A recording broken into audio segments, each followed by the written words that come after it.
Добрый день, уважаемые наши зрители. Я вот хотел еще, как говорится, замутить один сюжет на тему татарских поговорок. Обратил внимание на то, что мои видео пользуются популярностью, те, в которых я не... Вот есть русские поговорки, они не печатные выражения там какие-то и прочие. А в книгах там редко. Удали я вот читал пословицы, поговорки русского народа. А вот так вот где-то отдельных изданий нет. Вот в татарском народе тоже есть. А их вообще нигде не печатали. Я приводил по памяти то, что родители в быту говорили. Не то, что матершины. Нет, они грубоватые просто слова. Ну, если переводить, чаще всего вся прелесть пропадает. Вот. Ну, может быть, кому-то полезный. Вот обратил внимание на то, что когда хочешь там где-то перевести, люди тут же хватаются и говорят, да, вот такая-то русская поговорка. И это уже, извините, не калька, а это просто аналог какой-то. Но он совсем другой аналог, там смысл другой.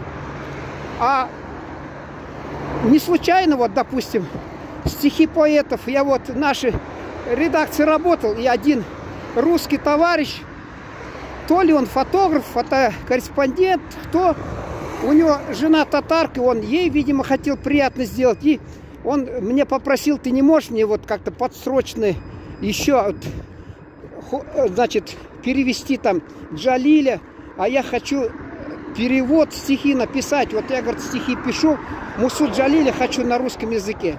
Потому что вот даже классик есть, Габдулла Тукай, и вот время само показывает, вот такой-то переводчик русский там или поэт какой-то, у него больше как-то нравится людям, например, родной язык, что ли. И сколько переводов не делали, а один там как-то, оно вроде подстрочник не соответствует, но дух вот передан. Вот 26 апреля будет день рождения Габдуллы Тукая. И у нас такой, значит, помимо государственного гимна Республики Татарстан, есть еще негласный такой гимн татарского народа. Его раз в 5 лет на встречах на Конгрессе татар исполняют. Вы можете в Ютубе найти у меня там. И там родной язык, святой язык, отца и матери язык. Как много что-то в этом мире благодаря тебе я постиг. И оригинал звучит по-другому, но русский человек, кажется, или Маран, там фамилия его, не помню, кто-то перевел так, что вот действительно дух он передал. Он не передал там буквально. Буквальный перевод, к сожалению, грешит многими такими местами. Я, помнится, гулял по Екатеринбургу, Виктория Балан, она заочница, мы с ней гуляли, и вот проходим мимо библиотеки, а я до этого говорил о том, что у нас есть поэт Тукай. А она говорит, ну, зайдем в библиотеку, я хочу его перевод почитать. Почитала, и знаете, вот напомнил анекдот. Ну, Балан, она, я так понял, еврейка. А у евреев там есть анекдот известный про одесситов там. Один говорит, ты пойдешь на оперу такого-то? Нет, говорит, мне не понравилось. А почему? Ты слышал? Нет, мне жена напела, говорит. Вот типа этого, значит, напел, можно сказать, какой-то переводчик. Напел. В советское время, сами понимаете, брали и нет, что просто... Это, знаете, Пушкина не надо переводить, положим. Человек прочитал, его слово не изменишь там. А тогда национальные поэты наши, допустим, Габдулла Тукай, и вот чтобы, как вам объяснить-то вкратце, требования партии, правительства, такие-то, и вот эти поэты народные, они в своей творческой деятельности должны, как скажем, быть певцами свободы, об угнетении какого-то капиталистами их народа говорить и прочее. Вот это акцент был. Ну и в результате, пожалуйста, что получалось. там выхолощено был дух национальный. И только оставалось что? Единственное, вот этот вот пролетарский интернационализм, что-то дружба народа, что-то такое. Если бы еще кто-то помните, не помните, это какая-то ситуация была как-то несколько комичная. Перевели, есть там такое адресованное другу, ходит песенка по кругу, потому что круглая земля. А тут стихотворение перевел кто-то, его другой какой-то иноязычно перевел. И пошло, и когда оно вернулось, это стихотворение, в родные, скажем, пенаты, в родные гнездо родное, там просто люди не поняли, что это, оказывается, вот перевод их народного поэта. Это вот, как часто бывает, испорченный телефон. Вот типа испорченного телефона. Ну вот поэтому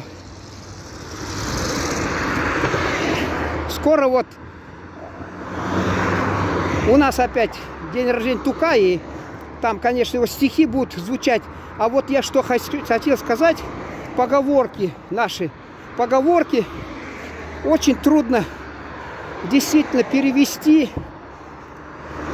Даже, вы не поверите, Мусу Джалиля несколько десятилетий неправильно переводили. Там стоит жить, чтобы в землю врезать след поглубже, позаметней, чтоб твое осталось дело, словно дуб тысячелетий.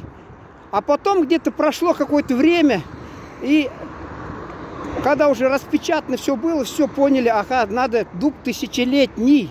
А там у него перевод был на русский, словно дуб тысячелетий.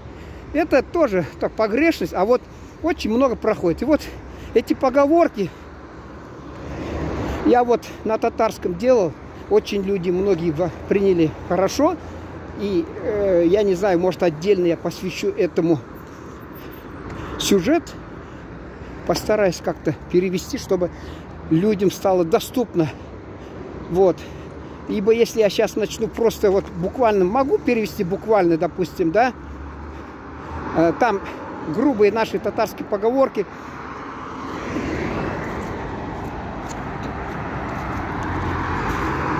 Когда в детстве что-то там у нас происходило, зависть какая-то, старшие что-то сидят, ну как, в семье, и что-то вкусненькое употребляют, а у нас загорелось желание, и мама говорила, ну, я сейчас по литературе не переведу, кто-то справил нужду, а у меня зачесалось, типа этого. Это вот почти один к одному не подходит, и все, не совпадает, но смысл я постарался передать. Есть поговорка замечательная, она по жизни меня вела. Вот. Это был мыще бркши был мейсон.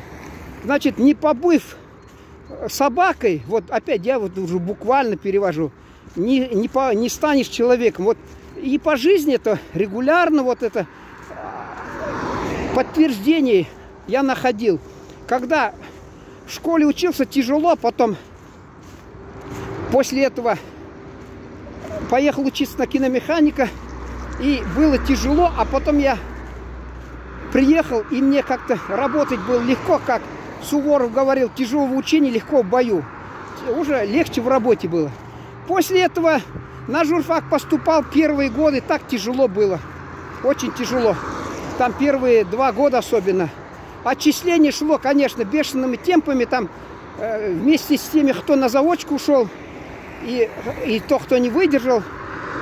75 человек было на курсе. 16 человек мы потеряли за 2 года на курсе из 75 человек тогда. Вот. И где-то на 3-м легче стало, 4-й, 5-й вообще легко.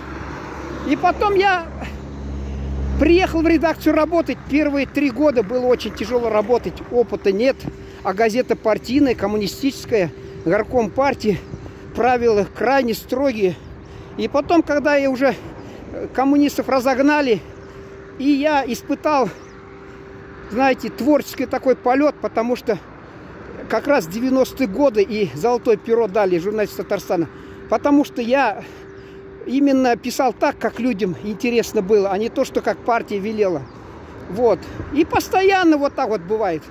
То потом отношения с начальством испортились, я очень тяжело было, и думал, как-то надо в депутаты идти. Потом где-то месяц-два кошмар для меня был ежедневный, этот страшный. А потом я прошел на выборах, и мне стало легче. Вот оно действительно по жизни оправдывается.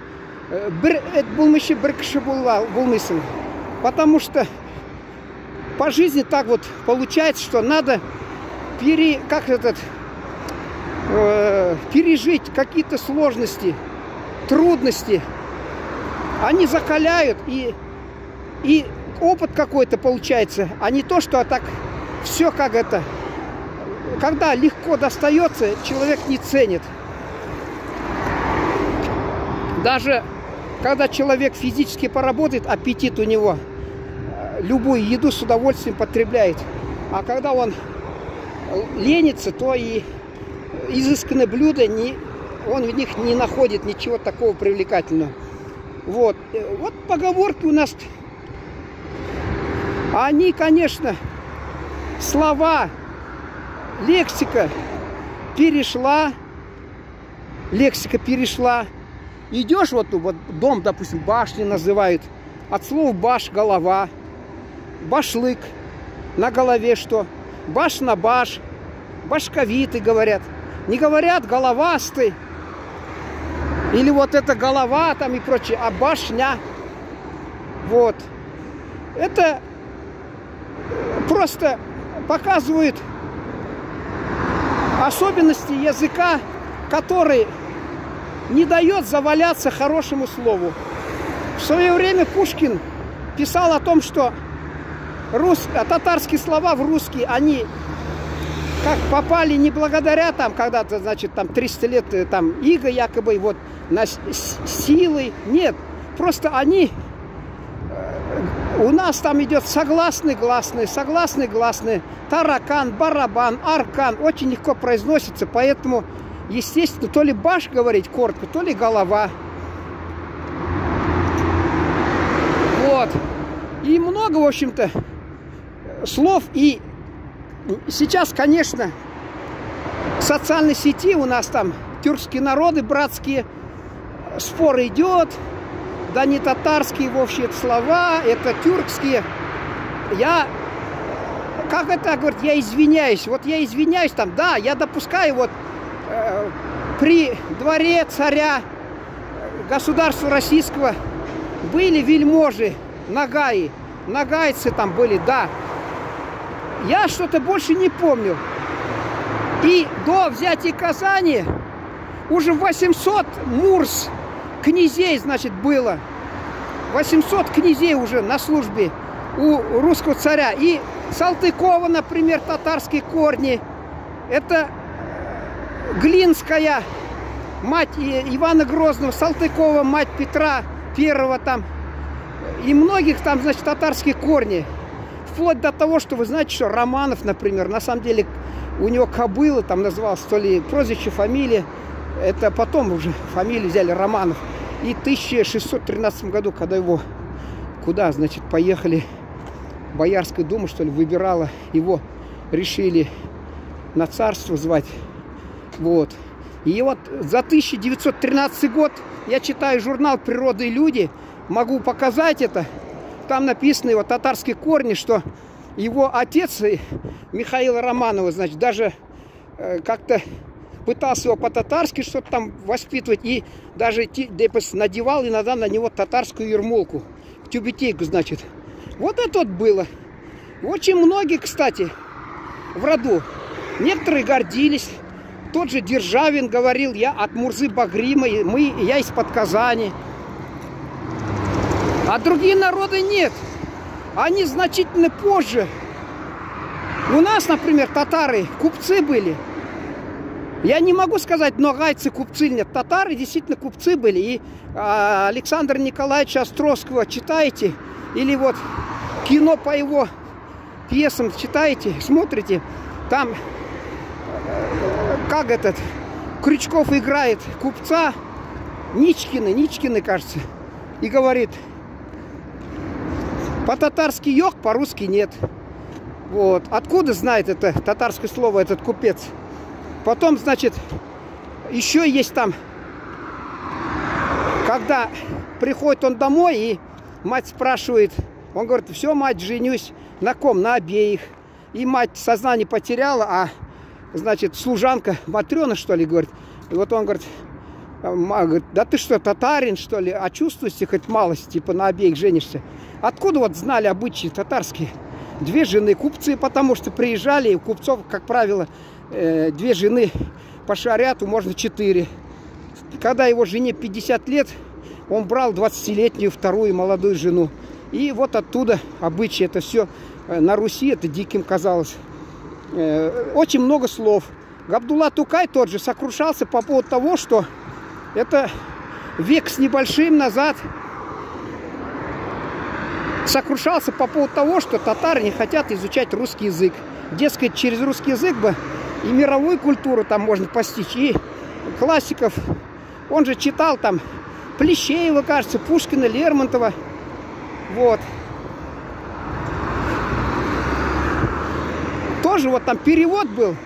И на русский язык кто-то перевел, может, неуклюже. И мой сокурсник Сергей, помнится, да, он говорит: я посмотрел и посмеялся. Говорю: а что? А там такой перевод: в небе вечности сияй, негасимое созвездие Пушкин, Лермонтов, Тукай. Там он переводил Пушкина и Лермонтова на татарский язык. Он, как луна отражает солнечный свет, он отражал свет поэзии того же Пушкина и Лермонтова. А тут вот преподнесли, вот, значит, какой он нескромный, дескать, себя возомнил, но для нашего народа он тоже Пушкин, свой Пушкин, да, а что такого? Вот, ну и хочу сказать, столько у нас слов вошло в русский язык, их употребляется, они употребляются, и вот я хочу сказать, что из тюркских, говорят, языков, из чувашского, что ли? Нет. Теперь из якутского? Нет. Потом Центральной Азии только в 19 веке, только наконец, там, когда присоединение, скажем так, было Средней Азии, Центральной, да, тогда вот какой-то это. Ну, в 19 веке, положим, тоже был казахский, там, на Лермонтов похож, там, в Питере он служил, там, какое-то количество было там из казахов, но все-таки то, что подавляющее число татар, нагаи, естественно, да, нагаи были при дворе, вот, очень много родов, допустим, обязаны своим присутствием, что ли, ну, как вам сказать, присутствием, что во власти, именно вот то, что нагайские рода, они пошли в свое время на службу царю. Вот. Очень много. И Куприн, мама, значит, потомок обедневших князей Кулунчаков. Кулунчак — это жеребец. У них, кажется, на родовом гербе даже конь был нарисован, изображен. Вот. И еще там много родов было. Взять, положим, некоторые рода, вот у них действительно корни где-то там, как там Высоцкий там подкалывал, и мне там ребята на журфаке, один, помнится, такой, его потом изгнали за асоциальное поведение, за пьянку там со шпикуршниками, он кинул стакан в ветерана, попал в войны, из окна, значит, его с журфака, значит, отчислили, и вот он как-то Высоцкого услышал и любил, ну, мы же по-свойски подкалывал, там, только Высоцкий же пел, только русский в родне, прадед мой татарин, если, ой, простите, и только русский в родне, прадед мой самарин, если кто и влез ко мне, так и тот татарин. Так вот это, последние две строчки он любил так, с подколом мне, если кто и влез ко мне, так и тот татарин, вот так вот, понимаете, везде она присутствовала, эта кровь. В некоторой мере, конечно, татарами называли тюркские народы, но все-таки уже определялись, положим, определялись. И не помню, чтобы на службе Они вот, допустим, взять Азербайджан. Закавказские татары до революции, до 1920 года назывались. Но я не помню, что кто-то из них на службе, значит, был. А здесь вот действительно Куприна, мама там, допустим. Потом Аксаков уже возьмите там, уже по произношению. Или возьмите Булгаков, у него тоже в роду там были очень многих, скажем, талантливых людей. Были такие в роду. В роду были как раз известные, кто-то там с каких-то средних веков аж. И раньше пришли на службу в свое время. И переместился, скажем так, Орда, переместилась ее там ставка в Москву постепенно. И очень многие перешли на службу, как у нас любят в столицу все ехать. Вот так это произошло. И, естественно, очень много слов было заимствовано. Это скрывали почему-то все время, тщательно скрывали. А вот Павел Воля, например, который на татарке женатый, на Лейсан, он уж приехал в Казань, кажется, он выступил, это в социальной сети гуляет, о том, что он, Павел Воля, просто поразился, как много, значит, татарских слов в русском языке. Он просто поразился, он не ожидал, что это. И действительно, вот спроси русского человека, тютелька в тютельку. Это что такое тютелька, тютелька? У нас мама говорила тютяль, тютяль. Тютяль это грядка по-татарски, кому, если нравится, по-русски, ой, по-тюркски, допустим, тютяль, грядка. Положим, очень много слов, которые люди употребляли раньше и не замечали, откуда это слово пришло. Просто как, например, вот сейчас смотришь телевизор, и вот «систер» говорят, думаешь, а в русском языке как это сестра означало, если сестра английская, если brother, или как это, ну да, брат, значит. Потом интерес, допустим, слово. Они, думаешь, а как по-русски так? Просто некоторые слова вышли из употребления, и их другие слова заняли просто их место, и все, вот и весь сказ.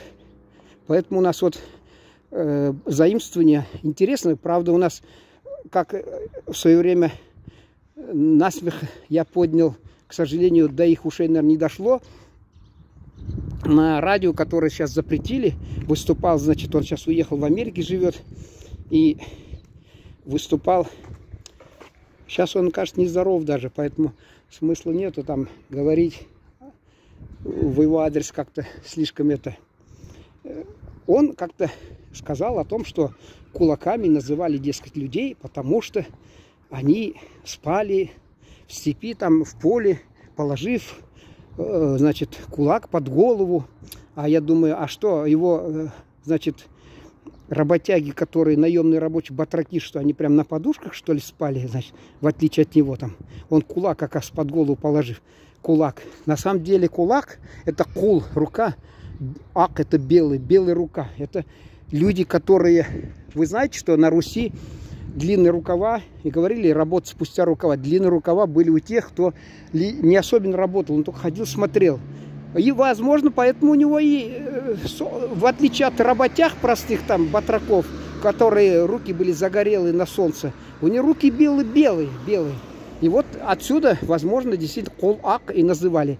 Потом Якубович, конечно, в своем духе поразил однажды, когда сказал, что в Москве Арбат названа в честь столицы Марокко, которая называется Рабат. Я говорю, боже мой, значит, думаю, Якубович, где Рабат ваш с Марокко и где Москва в то время, когда начинали называть, и, наверное, с Африкой были ли такие отношения? Арбаат, это значит, тогда очень мало было мощенных улиц, и на мощенных татарские купцы ездили, товар перевозили, арба-ат. Значит, сами арба поняли, ат — это лошадь. Вот как могло быть, допустим. Много таких есть, кстати, тоже. Чертановка там говорят, я говорю, если бы черти там водились, сказали бы чертова, а чуртан — это значит щука. Дело в том, что в озере, как правило, щуки не водятся, а тут из Яузы реки весной в половодье, видно, щуки попали, поэтому чертан называли. Вот. Кстати, Яуз — это Грозного, Яус, Иван Грозный, видели фильм, наверное, «Какие друзья», какие-то забыл, друзья, там 3 известных актера снимаются. Забыл уж, как друзья, вот когда надо, забывается. Фильм 50-х, что ли, годов там как раз. Вот, известные актеры там снимались. Вот. Ну и как раз они по Яузе весной сплавлялись. Яузу разнесло, и Яуз, Грозная река, она разлилась в половодье, ужас наводила. А в то время не особенно-то не заморачивались по поводу, с какого языка слова, откуда, потому что купцы, вот те же не хотели, допустим, владеть. Я же сказал, что Габдулла Тукай выражал, как сказать, сетовал на то, что не хотят татары изучать русский язык. А в то же время купцы русские ради барыша, бизнеса, они вынуждены были с татарами, купцами разговаривать. К тому же они ездили с ними в Персию, и там, значит, по дороге Воленс, не Воленс, там даже Персии, допустим, в других мусульманских странах, если человек мусульманин, купец, ему было больше доверия, и процент с них меньше брали налог, а русский купец с него больше брали. И поэтому русские купцы всегда стараются татар с собой брать. Едут, допустим, возьмите в тюркоязычную страну, допустим, какую-то, общаются там. Вот. В Персии те же азербайджанцы, допустим, торговались в Персии. Вот сарафан-то пришло, это платье-то русское, это с Персии в свое время. И вот, положим, Османская империя, огромная территория, где государственный язык, скажем так, турецкий. Естественно, татары опять-таки, как же без татар, как кто-то пошутил, значит. Вот, естественно, и купцы изучали язык, и тот же Афанасий Никитин, его там нам в школе в урезанном, усеченном виде показывали. На самом деле там у него и Аллаха поминает он, значит, и есть там слова очень много из тюркского языка, очень много даже. Вот это вот шлем Ивана Грозного, там тоже Аллах велик, Аллах Акбар, там написано все. Очень много таких вещей, которые сейчас вызывают недоумение. А от нас все скрывали. И правда, мне кажется, все равно она рано или поздно становится достоянием общественности, достоянием пытливых людей, особенно их в первую очередь, конечно. Вот, ну все, пожалуй, вот что хотел сказать. Начал с того, что вот у нас, значит, очень много таких поговорок, которые, к сожалению, они трудно переводимые, и стихи не совсем удачно переводятся. И они даже иной раз как-то... Есть же там, Лермонтов переводил, кого, Гёте, что ли, значит, «Пыльная дорога, пыльные кусты», что такое, «Подожди немного, отдохнешь и ты». Это же он, кажется, Гёте переводил.